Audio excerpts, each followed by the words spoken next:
ऊपर वाले एक बार 10-15 करोड़ रुपए देकर मुझे चेक तो करो, मेरी नीयत तो चेक करो कि मैं आदमी कैसा हूँ, कि मेरी नीयत में खोट है कि नहीं है, मैं पैसे देखकर कहीं रंग तो नहीं बदल रहा हूँ, कि मैं पारिवारिक आदमी हूँ या सुधर की पाखंडी आदमी हूँ।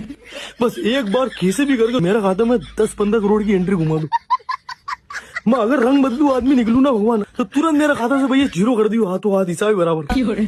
मैं एक भी बार कोई शिकायत ही नहीं करूंगा तुमसे, बस एक बार।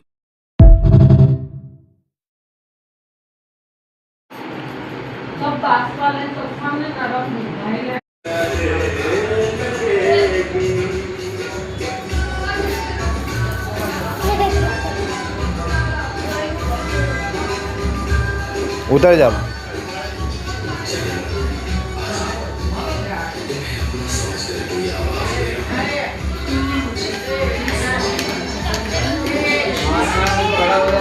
हाँ खड़ा हो जाएगा, नहीं तो एकदम अब मार मत उसको।